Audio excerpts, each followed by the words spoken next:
Hello, I'm Chris, and this is my custom DIY countertops part 1 baseline where do I start video. As you can see, we're doing a remodel. You get your appliances first. We have a little range in the other room, everything set up where they want to go, and then you get your base cabinets. I have a video on YouTube that nobody watches showing how I figured all this out. This is a pamphlet from Home Depot or Lowe's. It's going to show you everything that they have available, and all you do is fill in the gaps. So these two cabinets are being used as sawhorses. Once you get all your base cabinets in there, you need to check level one way or the other. This is a laser level. We will be doing a video on leveling a house. This is a pier and beam home, so we cannot put granite in here at all. And you're gonna get full sheets of either sanded 3/4 inch plywood or MDF, $60 a sheet, 2 pieces, in July of 2022 in Houston, Texas. You can get plywood as well. It was a little bit more expensive. Now these are 4x8 sheets, and what you want to do is cut them right down or rip them straight down the middle at 24 inches, and this is your perfect section for your countertops. So when you're working with wood, you're going to have a factory cut edge. Put arrows. Be careful what you do. If you're new, just put a little piece of tape there so you always know. I was doing X's at first, and then I was doing arrows, and it actually came back to haunt me on that piece right there. Obviously, we have a kitchen sink that we measured for. Go ahead and cut that thing out. So that's all we did here. We took 2 sheets of 3/4 inch MDF, ripped them down the middle, measured everything out. Let's go ahead and put all this in right now. So the downside of MDF is it's super heavy, and if you set it down in the corner, you'll bust them and split them. That's where we had to re-glue the piece. So we had an arrow right there for our factory edge. Let's go ahead and get this thing in there without damaging anything.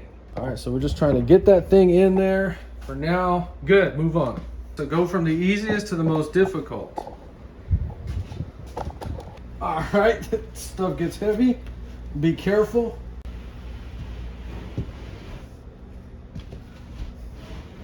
Okay, got that piece in there. So this sink is 100% hooked up. If you're gonna take one out, turn your water off from outside and drain it so you don't get water all in the cabinets. So the sink is removed. That's a full 8 feet long piece. Let's get it in there.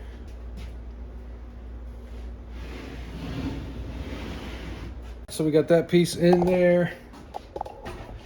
Now for the last piece. All right, so we got this piece right here, and it's a little bit too long.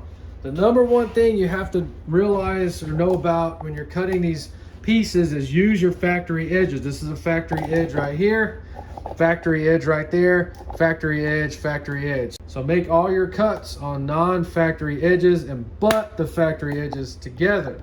Let's go ahead and cut this one. So we got one last piece to cut. What do we do? Do we give it an inch gap, 1/2 inch, 1/4 inch? Really, just go up to the edge of your cabinet right there, and that's exactly how long we're going to cut it. So our factory edge is over there, so we're safe to make a mark. Go ahead and put it down the middle, 40 1/8, so that you don't forget it. Now you take your butt back over here and measure it again.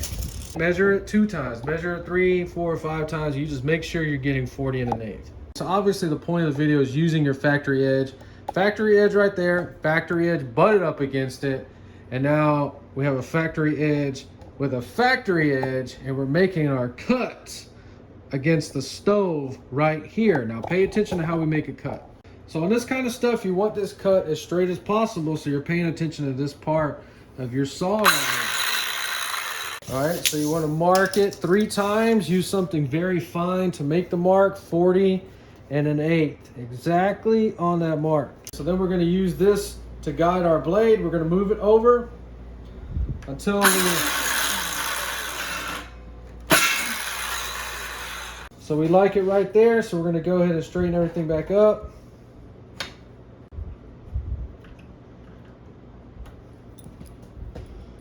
We're going to put the little clamps on there. All right, so we got the little straight edge clamped down. We're going to go ahead and make our cut.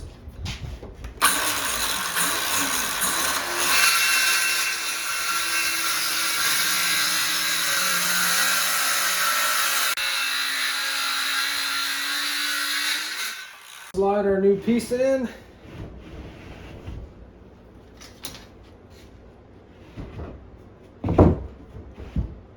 So whenever you get everything cut out, you're going to set it on top of your cabinets. and you want it pretty much just flush to the edge. Now, notice what happened here. We have that piece that overhangs an inch. All that overhangs an inch.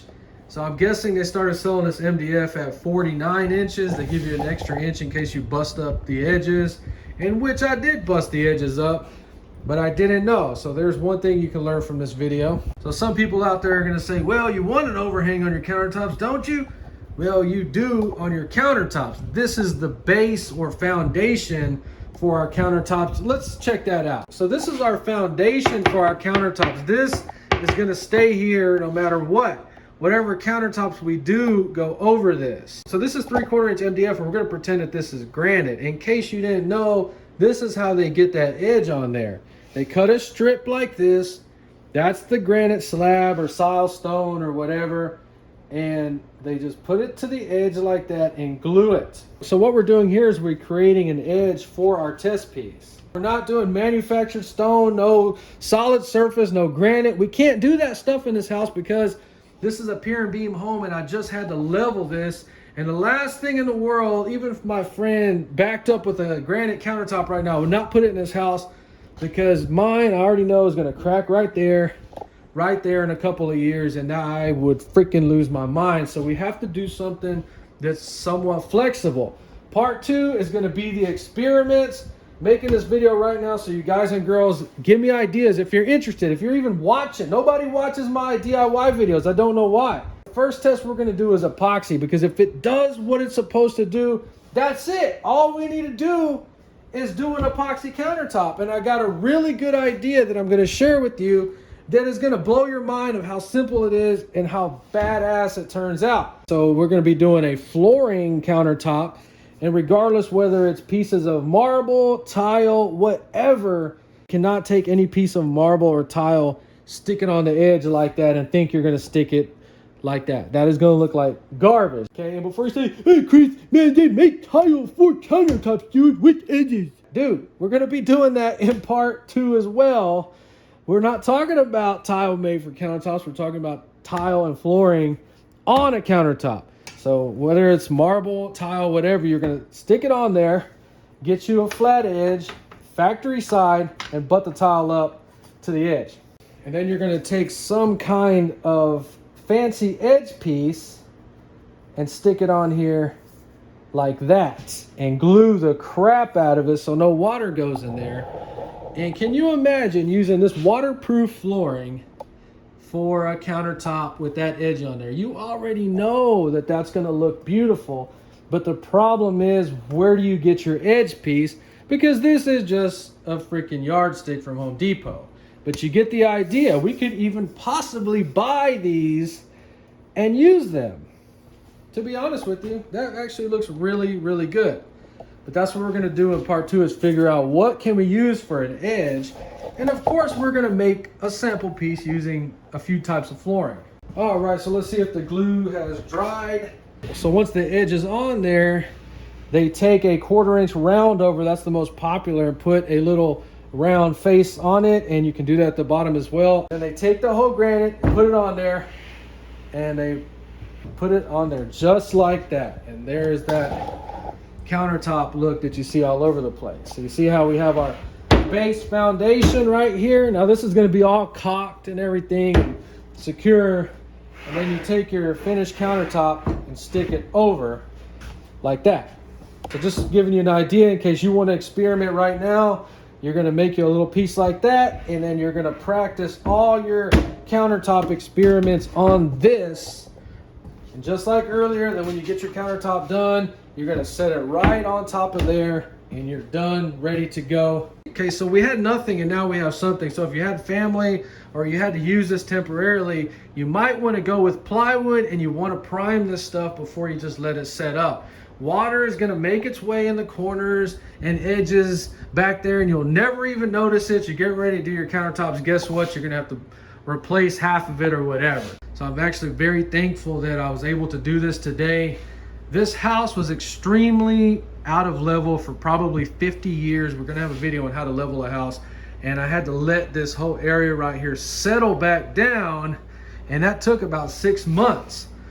This channel was actually created for home improvement stuff, and I haven't even been able to make any videos because this house was so bad, out of level and settling, and now it's finally working itself out. So videos come in on every single thing. We're gonna transform this budget kitchen into something truly beautiful, I promise you. If you enjoyed this video, please like and subscribe, and I promise you, we got countertop experiments coming. We're gonna figure out how to make this thing look awesome. If you enjoyed this video, please like and subscribe, and thanks for watching.